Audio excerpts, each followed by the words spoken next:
Hello everyone, and let's talk about fanboys slash fangirls slash fan whatever gender the person chooses to be. See, I'm being inclusive. See, let's just go with fanboys as a generic catch-all term because that's easier to say because we'd be here all day saying all the other permutations of that, and I really don't understand fanboyism. I don't understand it, and we've seen this a lot. We see it a lot on YouTube. I see it a lot on Twitter.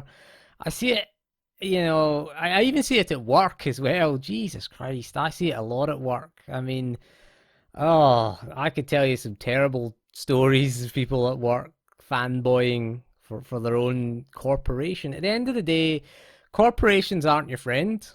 Corporations don't care about you. The company I work for doesn't care about me. I know that. I know that, tomorrow I could go into work or log in, more like working from home still. And they could tell me, you're surplus to requirements. See you later. You're being made redundant. And there's nothing I could do about that. So again, I know that. I know that I don't get emotionally attached to these things, but these people that get emotionally attached to corporations, Jesus. You see it a lot. I saw it a lot weirdly when I posted my issues with Outriders. Weirdly, that had a lot of backlash. Outriders is just a mediocre third-person looter shooter. It's a live service game, but apparently a lot of people it has a quite a fan following. Apparently, there's quite a lot of backlash to that. I've seen a lot of backlash on Steam as well. People were posting legitimate issues with the game, like the inventory disappearing bug that I've never experienced personally. I should point that out, but it doesn't mean that people aren't experiencing that kind of bug in the game. And for people to criticize that as non-legitimate, things like the user interface disappearing, that was an issue for me as well. I think that was more specific to the PC version. I saw a lot of people have had that issue as well.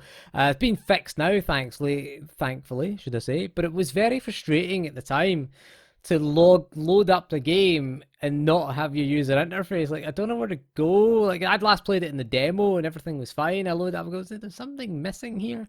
You can't tell how much ammo you have. You can't tell when your cooldowns are available. Importantly, you got no health bar. Crucially, difficult. No crosshair. Can't really tell what you're aiming at. Sniping was fun.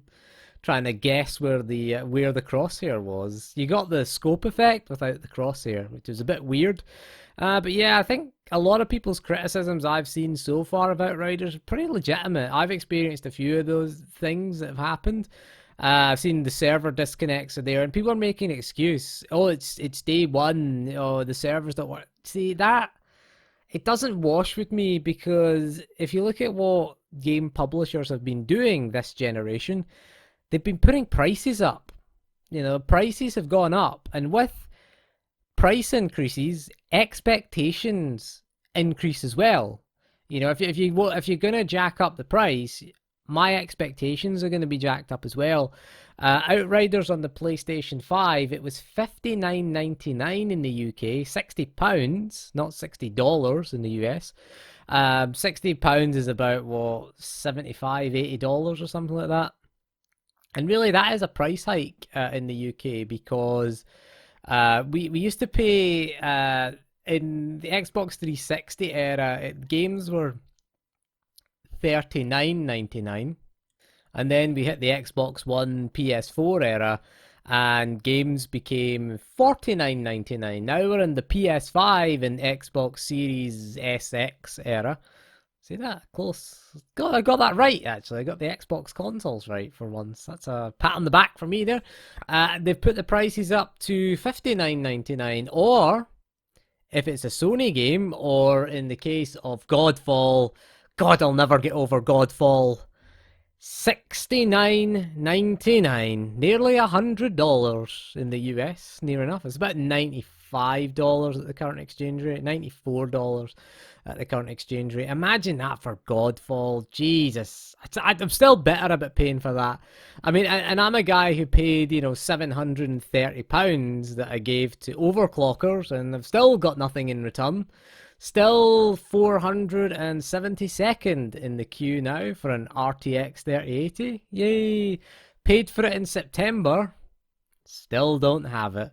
Whether we'll get one in 2021, who knows? But yeah, I still more begrudged paying for Godfall. That's how god awful Godfall was. But yeah, if you're going to increase the standard, if you're going to increase the price, should I say, I expect a higher standard. I don't expect server issues day one for a higher price. Now, I bought Outriders on PC. Again, I'm not paying £60 for Outriders. I paid £34.99 the PC version. I tend to buy. It's one of the things I found now with the PS5 is still buying third party games on PC simply because they're cheaper and generally they run better. Because Outriders on the PS5, it has dynamic resolution scaling. I think it sits around between 1440p and 1800p, and it runs at 60 FPS. Whereas Outriders on the PC, I can get 1440p with DLSS and balanced mode and get around 70 to 90 FPS. So, higher frame rate is better. I've got a variable refresh rate monitor that goes up to 144 hertz. So, I'm quite happy to sit and play the game with a variable refresh rate. One of the issues with Outriders, though, is the cutscenes lock your frame rate to 60 FPS.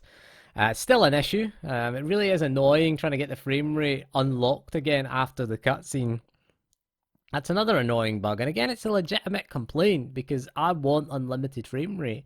That's what I want. I want higher than 60 FPS. So when you can't get that, and it's an arbitrary GPU utilization bug, because the utilization sits around 70% at 60 FPS. I don't. I want that full. I paid for a 2070 Super. I want the full utilization of the 2070 Super. I don't want it at 75%. That's not good enough for me. That's not good enough. I paid for it. I would like my 3080, but I'm never gonna get that. But yeah, I don't get the rampant fanboyism for Outriders. I never got it as well for Cyberpunk 2077, another game that launched in an unacceptable state. I not really played much of it, to be honest, so I haven't experienced anything like the issues that people were experiencing. I mean, the PS4 version, the last gen console versions, PS4 and Xbox One versions were unacceptable. That was an unacceptable state for them to launch in. I saw the videos of textures wouldn't load, things, people would fall through the map, cars would just randomly sort of couldn't stick to the rules of the road and randomly crashed in it. Some of it was quite funny, but I guess if you'd bought it on that platform, I mean, for me, it ran okay on the PC. I was gonna wait to play it until it's patched, number one, and number two, until I got my 3080. So patch 1.2 came out and it was alright, actually. I did have a go at it. I just ran around the city and drove around the city for a bit. Never really did anything in the game. I've only played, I think, about 3 hours of gameplay. So I haven't done much, so I can't really criticize it. But I think the criticisms of Cyberpunk have been legitimate. I can't personally criticize it because I haven't played much of it, but I think you got a lot of fanboys defending this game, attacking reviewers, attacking anyone who reported issues. There was the woman, she had an issue, there was no epilepsy warning, and she had a fit with the game, and people started sending her sort of images that would trigger an epileptic fit. I mean, that's ridiculous. That's crazy. I can't remember what her name was. I think she was a games journalist. I don't remember her name, but that's crazy. That is. I mean, it's a legitimate concern. Her concerns are legit there. About the game. It should come with a warning there, and it should come at least with the option. Some games do have accessibility options to toggle off flashing images, I think, and things that would trigger a seizure. But the game should come with these things as standard these days, really. So her concerns are pretty legit. But I don't get this. I mean, I don't get Sony fanboys losing their collective shit over Days Gone coming to PC. And I've never played Days Gone, but it seemed like quite an average Sony game. Let's just call it a Sony game.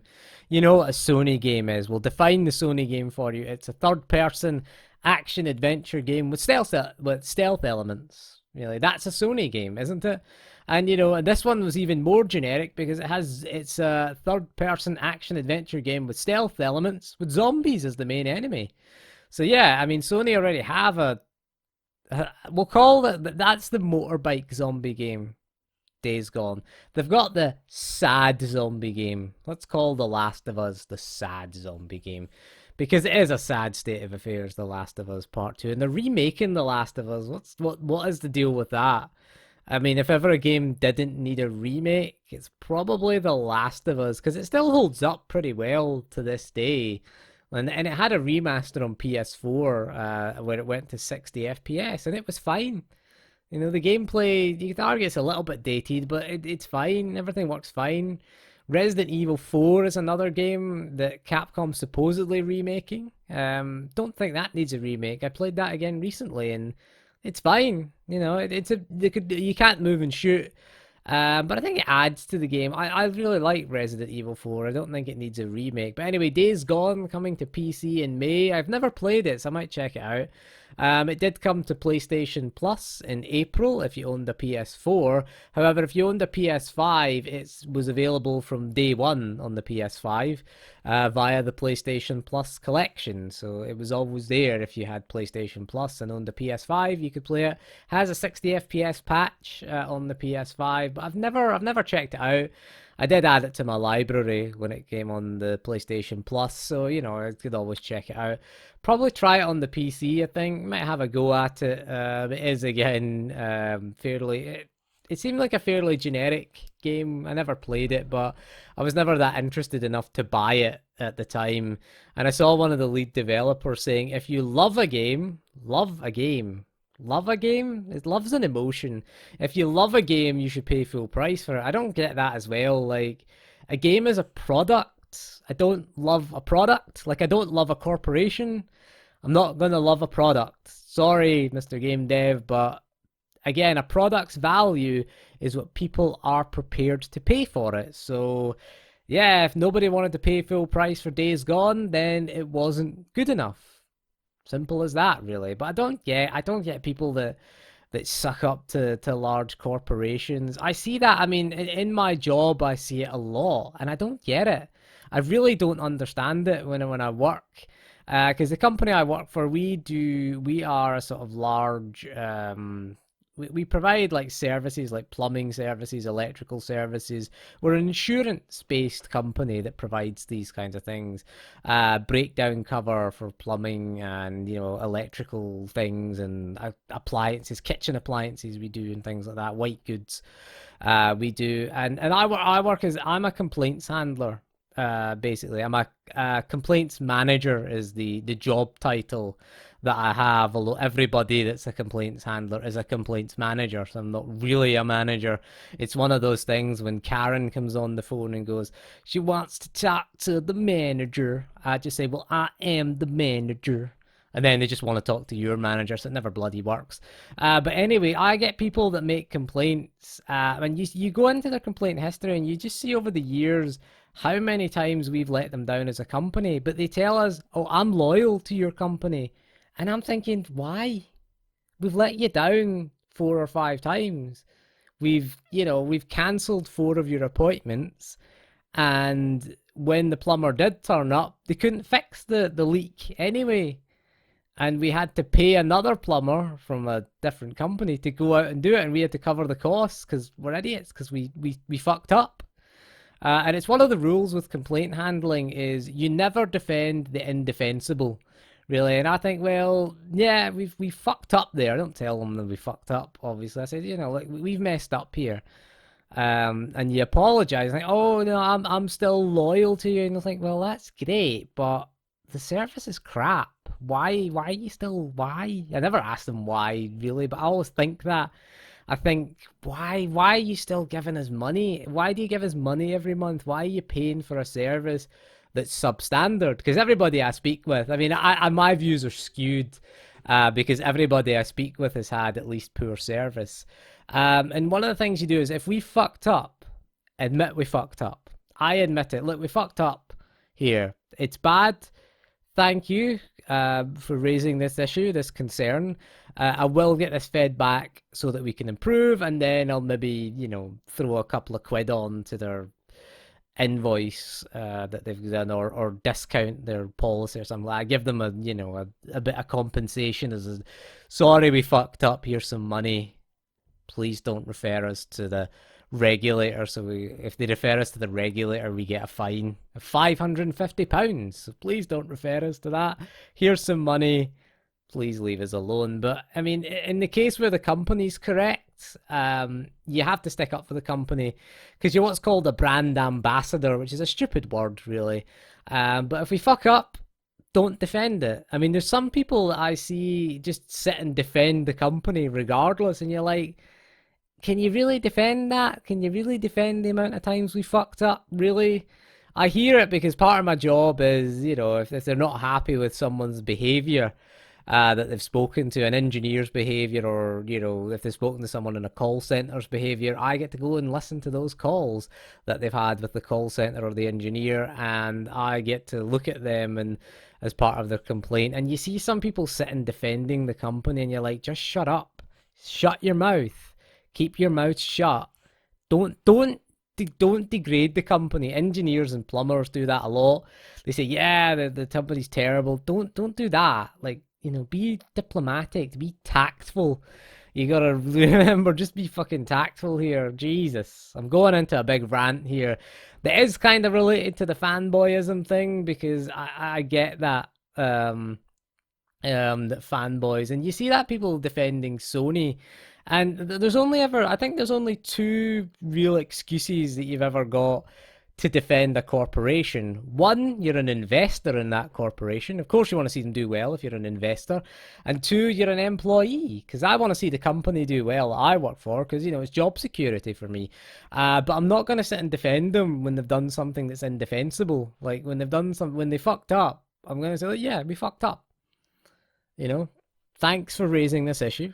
We fucked up. We're going to be better next time. We won't be better next time, though. We're in a constant state of fuck ups, really. But again, I don't sit there and go, yeah, but we're doing this great, we're doing that great. The customer doesn't care about that at the end of the day.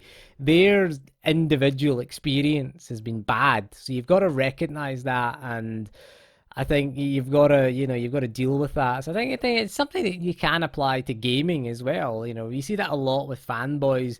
If Sony slapped them in the face, they'd say thank you to Sony if that happened.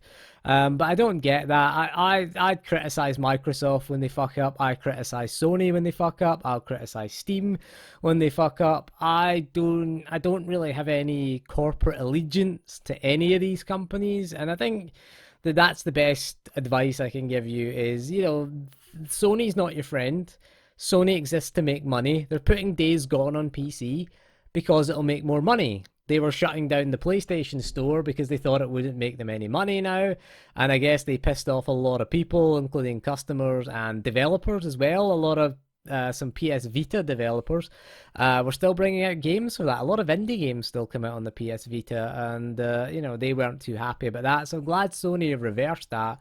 It's not been a good time for Sony recently. Microsoft have kind of had a bit of a bounce back, really. Microsoft, they made Xbox Live free for free-to-play games, so you can play a free-to-play game for free on your Xbox now. They're no longer doing that, so that's good, I guess. I mean, they did try to increase the price of Xbox Live earlier in the year, and again, they were rightfully criticised by that. There was an outrage and a backlash for Microsoft, and that's what we can achieve. We should expect better, is what I'm saying. We expect higher standards.